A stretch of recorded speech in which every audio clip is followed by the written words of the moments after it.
જય હિન્દ મિત્રો। તો મિત્રો આજે આપણે આ વિડીયોમાં વાત કરશું 5 ડિસેમ્બર 2025 કરંટ અફેરના ઇમ્પોર્ટન્ટ ક્વેશ્ચન વિશે।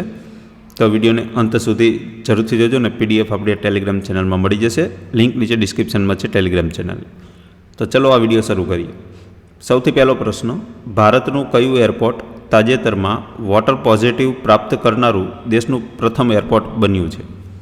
તો તેમાં જવાબ આવશે ઓપ્શન સી, ઇન્દિરા ગાંધી આંતરરાષ્ટ્રીય એરપોર્ટ, એટલે કે એને શોર્ટમાં કહેવાય છે IGIA, જે નવી દિલ્હી ખાતે આવેલું છે। તો તેની વિશેષ માહિતીમાં છે કે દિલ્હી સ્થિત ઇન્દિરા ગાંધી આંતરરાષ્ટ્રીય એરપોર્ટ વોટર પોઝિટિવ દરજ્જો મેળવનાર ભારતનું સૌપ્રથમ એરપોર્ટ બન્યું છે। તો વોટર પોઝિટિવ દરજ્જો છે શું? તો કે આ દરજ્જો ત્યારે મળે છે જ્યારે એરપોર્ટ દ્વારા ઉપયોગમાં લેવાતા પાણીની માત્રા કરતાં ભૂગર્ભ જળ રિચાર્જ અને જળ સંરક્ષણ દ્વારા પુનઃસ્થાપિત કરવામાં આવતા પાણીની માત્રા વધારે હોય। એટલે આમાં શું કહેવા માગે છે કે જ્યારે પાણીનો ઉપયોગ જે કરતા હોય એની માત્રા ભૂગર્ભ જળ રિચાર્જ અને જળ સંરક્ષણ દ્વારા જે પુનઃસ્થાપિત કરવામાં આવતા પાણીની માત્રા વધારે હોય ત્યારે આ દરજ્જો આપવામાં આવે છે।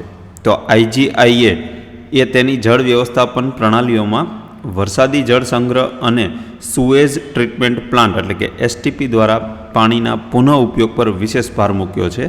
તેથી આ દરજ્જો આપવામાં આવે છે વોટર પોઝિટિવનો દરજ્જો। આ સિદ્ધિ પર્યાવરણીય સ્થિરતા એટલે કે એન્વાયરમેન્ટલ સસ્ટેનેબિલિટી તરફનું એક મોટું પગલું છે, એટલા માટે આ દરજ્જો આપવામાં આવે છે। કોને દરજ્જો મળ્યો છે? આંતરરાષ્ટ્રીય ઇન્દિરા ગાંધી આંતરરાષ્ટ્રીય એરપોર્ટ નવી દિલ્હી ખાતે આવેલું છે, જે દેશનું સૌ પ્રથમ જે આ દરજ્જો મેળવનાર પ્રથમ એરપોર્ટ બન્યું છે। ત્યાર પછી બીજો પ્રશ્ન જોઈએ। તાજેતરમાં સમાચારમાં રહેલ ભારત માલદીવની એવેરિયન અથવા એક્વેરિયન કવાયતનો હેતુ શું છે? તો આનો હેતુ શું છે? તો કે બે દેશોના સૈનિકો વચ્ચે આંતર કાર્યક્ષમતા અને આતંકવાદ વિરોધી કામગીરીમાં સહયોગ વધારવો, આ તેનો મુખ્ય હેતુ છે। તો ભારત અને માલદીવ વચ્ચે સંયુક્ત લશ્કરી કવાયતને એક્વેરિયન તરીકે ઓળખવામાં આવે છે, જેનો સ્થાનિક ભાષામાં અર્થ મિત્રો થાય છે। તો મિત્રો, આ એક્વેરિયન શબ્દનો સ્થાનિક ભાષામાં અર્થ શું થાય તેનો? તો એનો અર્થ થાય છે મિત્રો। અને આ એક્વેરિયન જે લશ્કરી કવાયત છે તે કોની વચ્ચે થાય છે? તો ભારત અને માલદીવ વચ્ચે। ત્યાર પછી આ કવાયતનો મુખ્ય હેતુ છે સંયુક્ત રાષ્ટ્ર એટલે કે UN આદેશ હેઠળ કાઉન્ટર ઇમરજન્સી અને કાઉન્ટર ટેરરિઝમ કામગીરી દરમિયાન શ્રેષ્ઠ પ્રથાઓ અને પ્રક્રિયાઓને શેર કરીને બે સેનાઓ વચ્ચેની આંતર કાર્યક્ષમતા વધારવાનો છે, જે આ આવૃત્તિ જે છે 14મી આવૃત્તિ એટલે કે 14મી કવાયત યોજાઈ તાજેતરમાં, બરાબર। તો આનો મુખ્ય હેતુ શું છે તે મિત્રો હેતુ યાદ રાખવાનો। આનો અર્થ શું થાય? એક્વેરિયનનો મિત્રો એવો અર્થ થશે, બરાબર। અને આ 14મી આવૃત્તિ છે। ત્યાર પછી આપણે ત્રીજો પ્રશ્ન જોઈએ। 7મો India international seaweed expo and summit 2026નું આયોજન જાન્યુઆરી 2026માં ભારતના કયા શહેરમાં આવશે? તો ભારતના કયા શહેરમાં યોજાવાનું છે? તો ભારતના કોચી શહેરમાં યોજાવાનું છે, જે કોચી આવેલું છે કેરળમાં।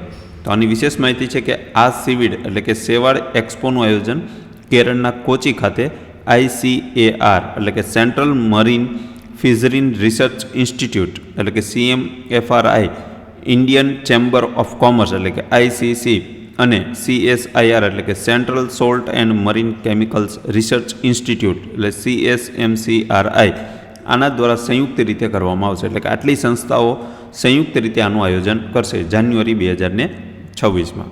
તેનું મહત્ત્વ શું છે? તો કે આ સમિતિનો હેતુ જે છે તે ભારતમાં બ્લુ ઇકોનોમીને પ્રોત્સાહન આપવા માટે, આ સેવાળ ઉદ્યોગ અને રોકાણ આકર્ષવા અને દરિયાકાંઠાની જે આજીવિકાઓ જે છે તેને મજબૂત કરવા માટે આ એક રાષ્ટ્રીય માર્ગરેખા એટલે કે નેશનલ રોડમેપ તૈયાર કરવાનો છે। તો આનો મુખ્ય હેતુ શું છે?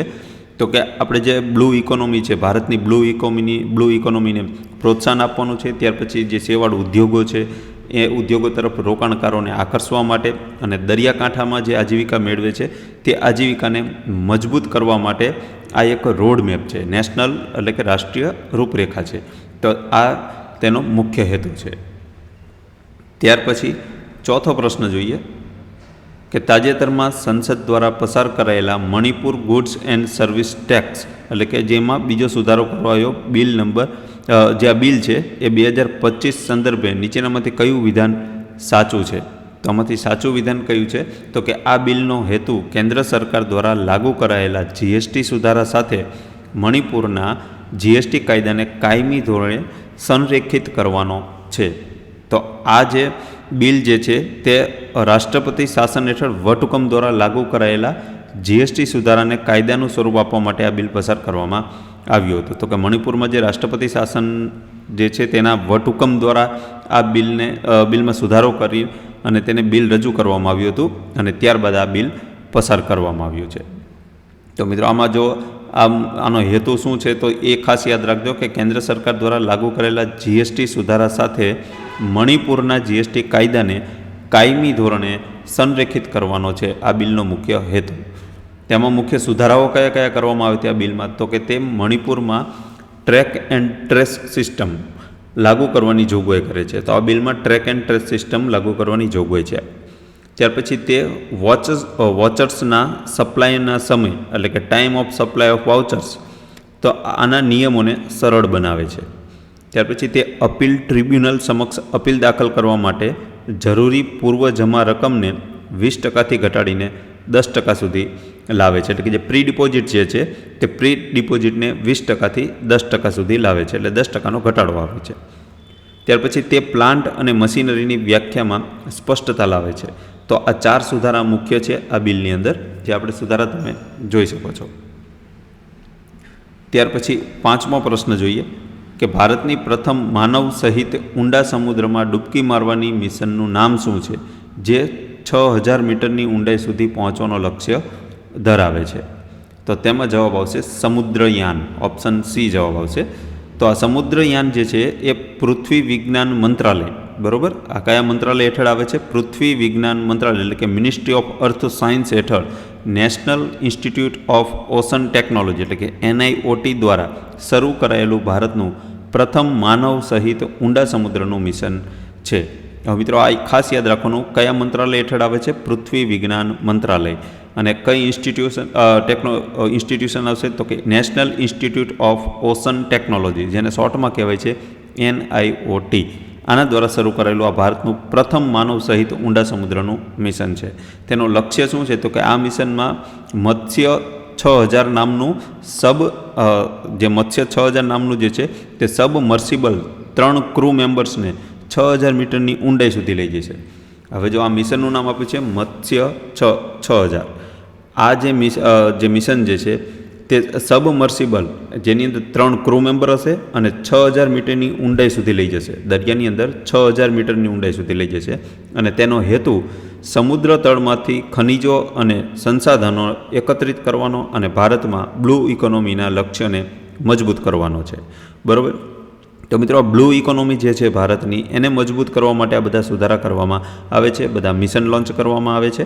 બરાબર. તો આનો મુખ્ય લક્ષ્ય શું છે? તે લક્ષ્ય યાદ રાખવાનું કે જે સમુદ્ર તળમાંથી જે તળ જે છે તેમાંથી ખનિજ અને સંસાધનોને એકત્રિત કરવાનો છે અને એ એકત્રિત થાય તો ઓટોમેટિકલી ભારતની જે બ્લુ ઇકોનોમી જે છે તે ઓટોમેટિકલી મજબૂત થવાની છે. બરાબર. તો આ એનું મુખ્ય લક્ષ્ય છે. ત્યાર પછી પ્રશ્ન નંબર 6 જોઈએ કે ડિસેમ્બર 2025માં રિઝર્વ બેંક ઓફ ઇન્ડિયા એટલે કે RBI દ્વારા જાહેર કરાયેલા ડોમેસ્ટિક સિસ્ટમેટિકલી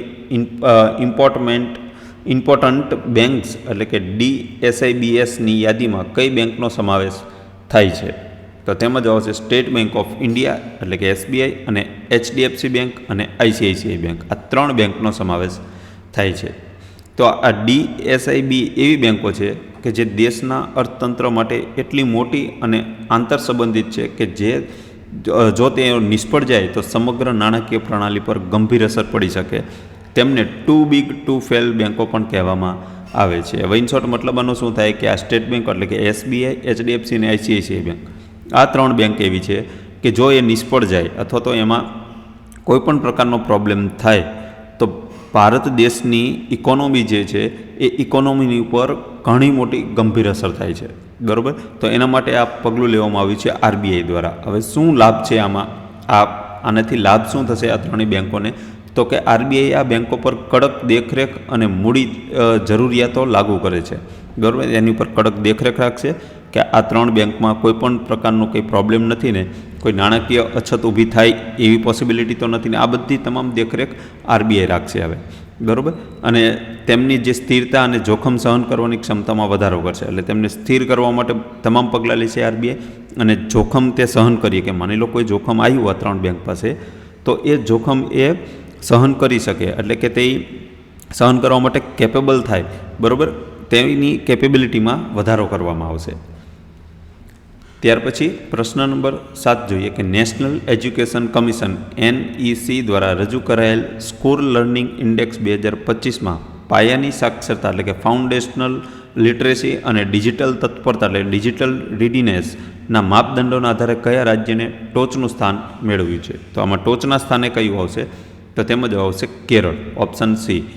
તો કે નેશનલ એજ્યુકેશન કમિશન દ્વારા 2025માં બહાર પાડવામાં આવેલો આ જે સ્કૂલ લર્નિંગ ઇન્ડેક્સ જે રાજ્યોને શિક્ષણની ગુણવત્તા, પાયાની સાક્ષરતા અને ડિજિટલ માળખું અને STEM એટલે કે science, technology, engineering and mathematics આ પ્રદર્શનના આધારે તેને ક્રમાંકિત કરવામાં આવે છે. એટલે તેના માપદંડો આપેલા છે કે જે શિક્ષણની ગુણવત્તા કેવી છે, પાયાની સાક્ષરતા કેવી છે, એનું તે રાજ્યનું ડિજિટલ માળખું કેવું છે, તે રાજ્યમાં સાયન્સ એન્ડ ટેકનોલોજી, એન્જિનિયરિંગ અને મેથેમેટિક્સ આ બધું કેવું છે, એનો તમામનો અભ્યાસ કરીને આ જે રેન્કિંગ બહાર પાડવામાં આવે છે, અને આ રેન્કિંગમાં ટોચ ઉપર આવેલું છે કેરળ. તો કેરળ તેની ઉચ્ચ સાક્ષરતા દર અને શિક્ષણમાં મજબૂત ડિજિટલ પહેલને કારણે આ યાદીમાં ટોચ પર રહ્યું છે. તો કેરળનો આપણને બધાને ખબર છે કે કેરળનો સાક્ષરતા દર ઉપર ઊંચો છે, સૌથી વધારે સાક્ષરતા દર આવશે કેરળનો, અને તેને શિક્ષણની અંદર ડિજિટલનો ઉપયોગ પણ એટલો કરે છે, બરાબર, જે ડિજિટલ ટેકનોલોજીનો. તેથી આ કેરળ જે છે તે ટોચ ઉપર એટલે કે પહેલા નંબરે આવે છે. હવે આ ઇન્ડેક્સ રાષ્ટ્રીય શિક્ષણ નીતિ 2020ના લક્ષ્યોને માપવા માટે એક મહત્વપૂર્ણ સાધન છે, બરાબર, રાષ્ટ્રીય શિક્ષણ નીતિ એટલે કે NEP. ત્યાર પછી પ્રશ્ન નંબર 8 જોઈએ કે ડિસેમ્બર 2025માં ગ્લોબલ એનર્જી લીડર્સ સમિટ એટલે કે GELS 2025નું આયોજન કયા ભારતીય રાજ્યમાં થયું હતું કે જેનો હેતુ સ્વચ્છ ઉર્જા અને નીતિઓ પર વિચાર વિમર્શ કરવાનો હતો? તો તેમાં જવાબ આવશે ઓડિશા રાજ્ય. તો આ ઓડિશા સરકારે ડિસેમ્બર 2025માં પુરી ખાતે, કઈ જગ્યાએ? પુરી, ઓડિશાના પુરી ખાતે ગ્લોબલ એનર્જી લીડર્સ સમિટ એટલે GELS આ 2025નું આયોજન કર્યું હતું. તો યાદ રાખવાનું, ઓડિશામાં પુરી ખાતે આનું આયોજન થયું હતું. તો તેનો હેતુ શું હતો? તો કે આ સમિટનો મુખ્ય હેતુ રાષ્ટ્રીય અને આંતરરાષ્ટ્રીય હિસ્સેદારોને એક મંચ પર લાવીને ગ્રીન હાઇડ્રોજન, રિન્યુએબલ એનર્જી અને કાર્બન ઉત્સર્જન ઘટાડવા માટેની નીતિઓ પર ચર્ચા કરવાનો હતો. તો આનો મુખ્ય હેતુ તો રાષ્ટ્રીય અને આંતરરાષ્ટ્રીય જે હિસ્સેદારો છે તેમને એક મંચ ઉપર લાવવાનો, અને જેમાં ગ્રીન હાઇડ્રોજન જે છે, રિન્યુએબલ એનર્જી છે અને કાર્બન ઉત્સર્જન ઘટાડવાના આ તમામ નીતિઓ પર ચર્ચા કરવાનો હતો. અને આ ઓડિશા રાજ્ય ભારતમાં સ્વચ્છ ઉર્જા ક્ષેત્રે રોકાણ આકર્ષવા માટે પ્રતિબદ્ધ છે. ત્યાર પછી પ્રશ્ન નંબર 9 તહેવારોનો તહેવાર તરીકે જાણીતો પ્રખ્યાત હોર્નબિલ ફેસ્ટિવલ ભારતના કયા રાજ્યમાં યોજાય છે? તો તેમાં જવાબ આવશે નાગાલેન્ડમાં.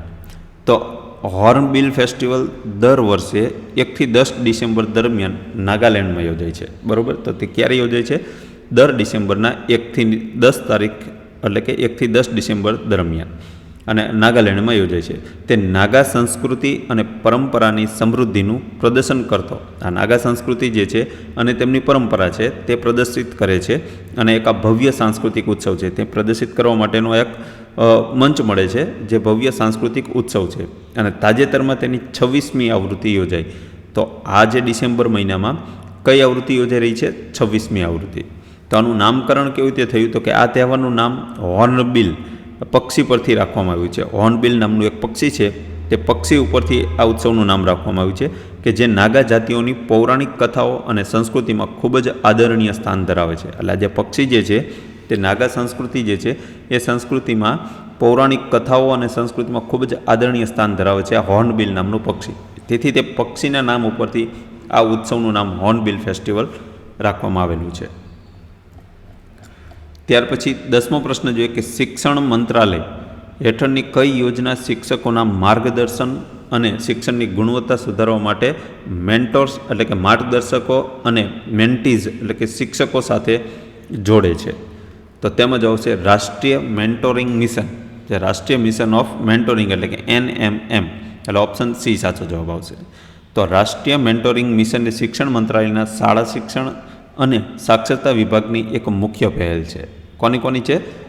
શિક્ષણ મંત્રાલય દ્વારા શાળા શિક્ષણ અને સાક્ષરતા વિભાગની, બરાબર, આ મુખ્ય તેમની પહેલ છે. તેનો હેતુ શું છે?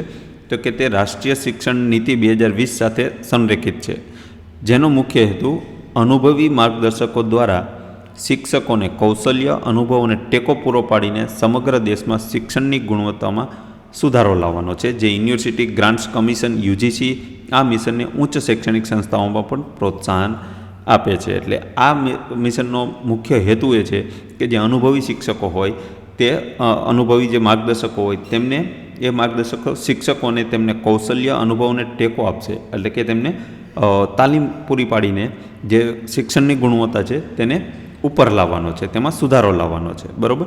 જેમાં યુનિવર્સિટી ગ્રાન્ટ્સ કમિશન એટલે કે UGC આ મિશનને ઉચ્ચ શૈક્ષણિક સંસ્થાઓમાં પણ પ્રોત્સાહન આપે છે. તો મિત્રો, આપણે આ 5 ડિસેમ્બર 2025ના 10 પ્રશ્નો કરંટ અફેરના તાજેતરની ઘટનાઓને જોયા.